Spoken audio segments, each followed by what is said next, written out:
Ya, pemirsa, terlihat di area para influencer tadi menyuarakan aksinya. Terlihat sejumlah perwakilan dari DPR. Menurut pemantauan kami, ada Rieke Diah Pitaloka juga yang menemui para pengunjuk rasa.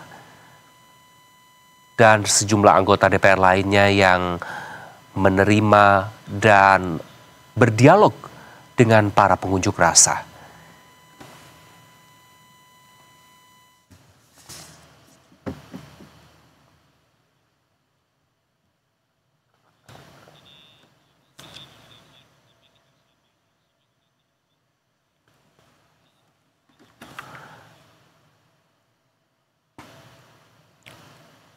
Baik pemirsa, dan telah berhubung bersama kami peneliti dari Forum Indonesia untuk Transparansi Anggaran, Pak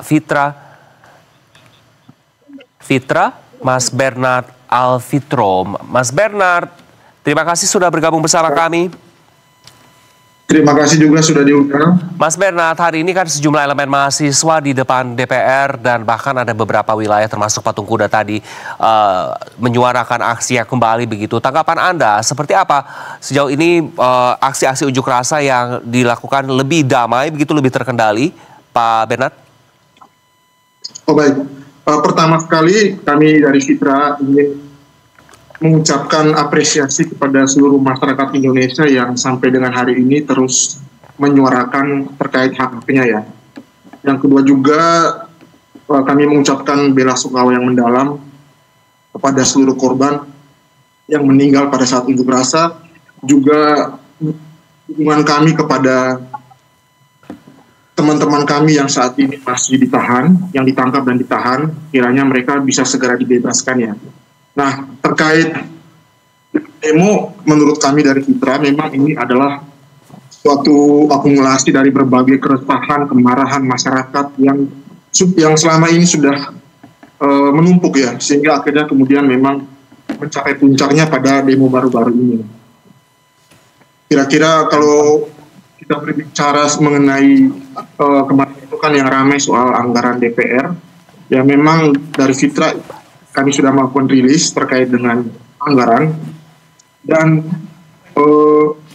memang menurut kami harus ada keseimbangan antara hak dan kewajiban.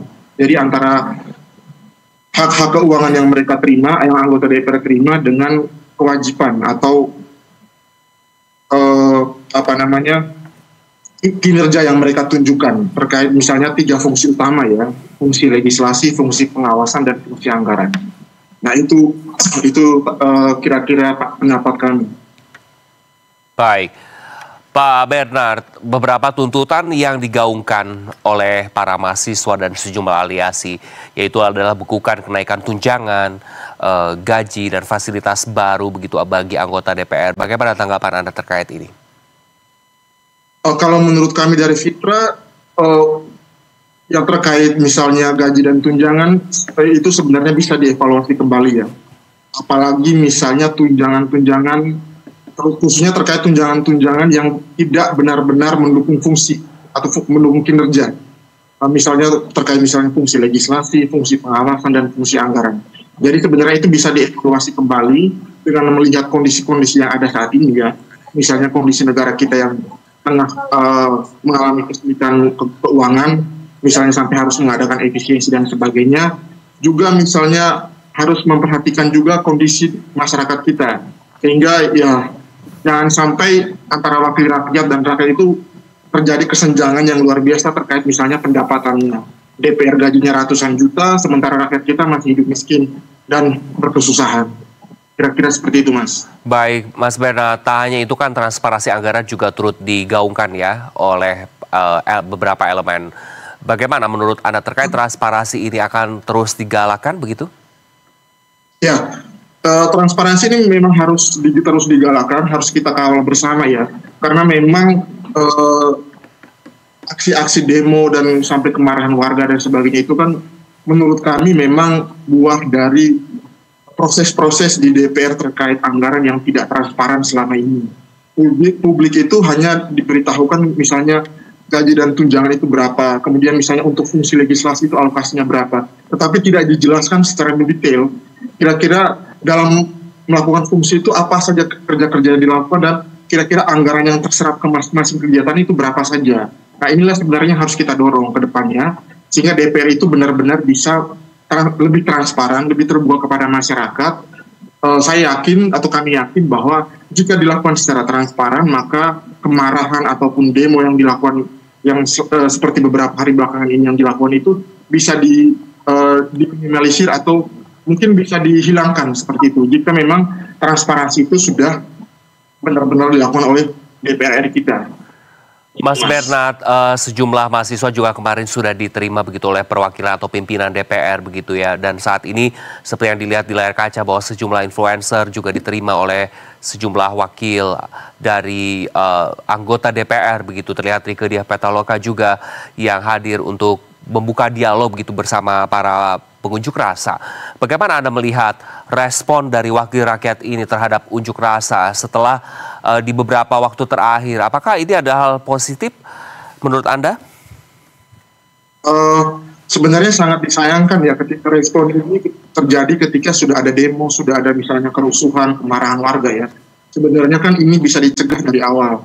Jika memang dari awal itu misalnya proses-proses perencanaan sampai penetapan anggaran alokasi ke DPR itu dilaksanakan secara transparan, tentunya kan hal-hal seperti ini bisa kita cegah. Namun dengan melihat respon yang sudah dilakukan oleh anggota DPR pasca terjadinya misalnya demo dan sebagainya, kami menilai bahwa ini suatu langkah positif, awal yang baik, tetapi memang belum selesai. Ini harus kita kawal terus ke depannya. Ini kan sudah ada niat baik. Nah, bagaimana proses-proses, bagaimana niat ini kemudian mereka jalankan. Nah, inilah yang harus kita sama-sama pantau atau kita sama-sama kawal bersama sehingga mereka benar-benar bisa menjawabi dan melaksanakan berbagai tuntutan yang telah disampaikan baik oleh mahasiswa, baik oleh buruh, dan juga seluruh masyarakat Indonesia. Mas Bernard, kembali ke transparansi anggaran, menurut Anda dari pemantauan Fitra tentu saja bagaimana transparansi anggaran sejauh ini menurut Anda? Apakah sudah secara optimal dilakukan oleh pihak-pihak yang berkaitan atau seperti apa? Menurut kami Fitra, transparansi itu belum dilaksanakan secara optimal atau maksimal ya. Terbukti bahwa masyarakat itu tiba-tiba kaget ketika ada disampaikan bahwa DPR itu menerima tunjangan 50 juta untuk perumahan. Sedangkan kita tidak tahu ya, kira-kira bagaimana prosesnya sampai penetapannya itu 50 juta itu angkanya datang dari mana. Nah ini kan hal yang harus kemudian bisa dijelaskan oleh anggota DPR RI itu tersebut. Jangan di ujung saja kita disampaikan, tapi harus dari awal memang proses-proses itu memang harus disampaikan. Perhitungan-perhitungan yang mereka lakukan juga harus dilaksanakan secara transparan kepada publik. Baik, berarti Mas Bernard terkait dari Fitra sendiri di mana ketika ada satu anggaran yang dialokasikan untuk sesuatu begitu harus jelas begitu ya Mas, prosesnya dari mana, budgetnya dari mana dan seperti apa distribusinya dan pengalokasiannya begitu ya. Sejauh ini langsung saja mendapatkan jumlah tertentu saja yang diinformasikan ke Fitra atau ke beberapa pihak atau seperti apa?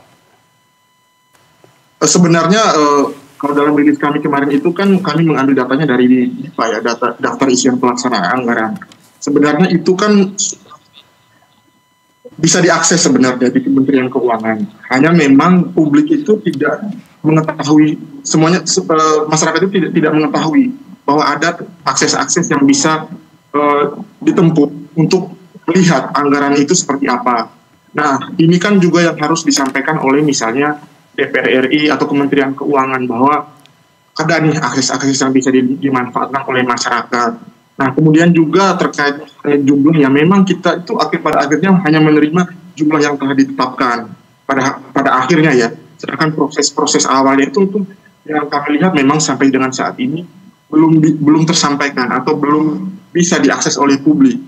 Nah, itu yang menjadi miss-nya di situ. Sehingga memang ke depan hal seperti ini memang harus selalu melibatkan atau mengikut sertakan publik dalam seluruh rangkaian prosesnya lah. Kira-kira seperti itu, Mas. Baik, Mas Bernard, dari besarnya RAPBN 2026, apakah dari Fitra sendiri, pandangan Fitra, dampaknya kepada masyarakat akan cukup atau tidak? Karena memang disampaikan oleh pemerintah begitu terkait RAPBN ini akan sebagian besar dan pastinya langsung dirasakan oleh rakyat. Ya, nah itu tadi yang saya sampaikan bahwa memang kita saat ini, negara kita saat ini kan mengalami kesulitan dalam pembiayaan, apalagi pemerintah saat ini memiliki berbagai program-program prioritas strategis nasional yang harus dilaksanakan ya. Nah, sementara itu kan kemudian pada akhirnya pemerintah yang kesulitan ini kemudian terpaksa harus melakukan efisiensi dan sebagainya yang justru kemudian mengorbankan rakyat. Nah, masyarakat itu yang benar-benar kemudian menjadi terdampak. Nah, sementara misalnya kita lihat ketika rakyat mengalami kesulitan itu kan kemudian kita dihebohkan dengan berita bahwa DPR itu menerima tunjangan. Nah, di sini kan tampak sepertinya adanya ketidakadilan. Sebenarnya kan masyarakat itu yang harus dilayani, rakyat itu yang harus dilayani, tetapi kok kemudian mereka yang menjadi korban. Sementara para penyelenggara negara, DPR dan pemerintah, DPR termasuk DPR dan pemerintah, itu kan sepertinya dalam kondisi yang sulit ini mereka tetap tidak terdampak gitu. Nah, itu adalah sesuatu yang kami kritisi. Seharusnya dalam kondisi seperti ini, anggaran-anggaran yang menyangkut misalnya pelayanan dasar, kesehatan, pendidikan, dan sebagainya itu memang harus tetap dialokasikan tanpa dilakukan pemotongan. Nah, itulah yang kami kritisi dari Fitra. Baik, Mas Bernard, sektor-sektor mana yang perlu direvisi? Pos-posnya apakah sudah cukup? Misal tadi Anda menyebutkan sektor pendidikan, kesehatan, apakah ini perlu ditambahkan atau dioptimalisasi kembali begitu dengan pos-pos lain yang lebih diefisiensi atau dibergeser begitu anggarannya menurut Anda? Saya kira kalau misalnya anggaran DPR ini kemudian dievaluasi dan bisa dialihkan, saya pikir bisa dialihkan untuk kebutuhan-kebutuhan atau alokasi yang berkaitan dengan pelayanan dasar. Kalau DPR misalnya mendapatkan tunjangan, nah coba mungkin ketika setelah dievaluasi mungkin bisa dialihkan misalnya untuk memperbaiki rumah tidak layak huni di Indonesia yang saat ini juga jumlahnya masih juta,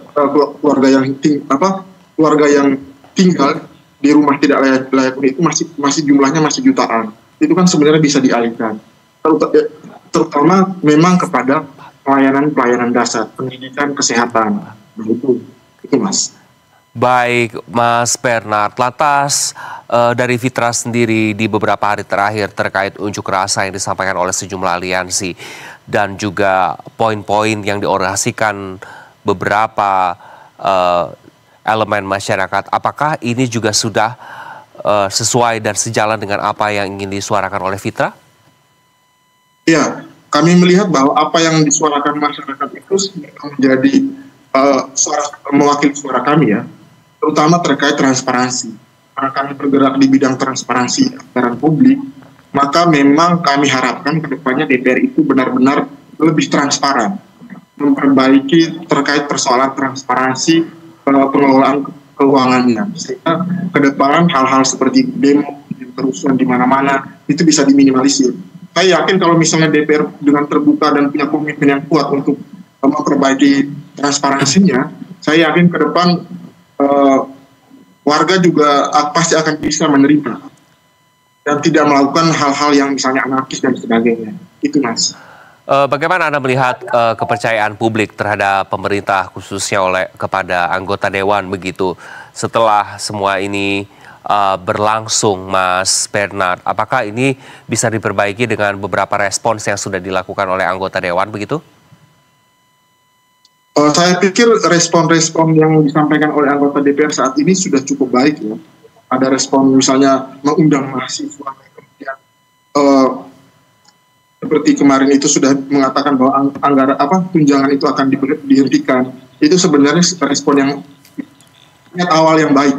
Nah, tugas kita ke depan bersama-sama sebagai masyarakat tentunya harus mengawal niat yang telah mereka sampaikan ini agar bisa benar-benar mereka laksanakan. Baik, Mas Bernard, apakah pencabutan, misalnya tuntutan pencabutan tunjangan anggota DPR ini, khususnya tunjangan rumah 50 juta rupiah per bulan ini, menjadi awal yang baik bagi tata kelola anggota DPR, keuangan anggota DPR? Saya pikir ini menjadi awal yang baik ya, karena memang kemarin itu persoalan yang viral mengemuka itu kan terkait dengan tunjangan rumah. Jadi ketika masyarakat itu dalam kesulitan ekonomi, DPR itu mendapatkan tunjangan 50 juta per bulan. Nah ini kan kita tidak tahu hitung-hitungannya gimana sebenarnya. Kalau misalnya ada opsi lain, misalnya DPR itu menyampaikan misalnya ada opsi lain, misalnya lewat renovasi, kan DPR itu sudah disediakan rumah dinas ya sebenarnya. Nah misalnya kalau dihitung misalnya atau dia renovasi itu lebih murah, kan sebenarnya kan bisa dipilih opsi yang lebih murah kan. Nah, saya pikir dengan adanya tunjangan ini sudah Baik. Baik Mas Bernard, sepertinya terjadi kendala, tapi terima kasih atas insight Anda berbagi bersama kami. Mas Bernard dari Fitra, kami tentu ingin berdialog lagi dengan Anda di lain kesempatan. Selamat kembali beraktivitas dan salam sehat selalu untuk Anda Mas Bernard. Pemirsa, Berita 1 Breaking News akan kembali usai jeda dengan rekan Anissa Fauziah. Tetaplah bersama.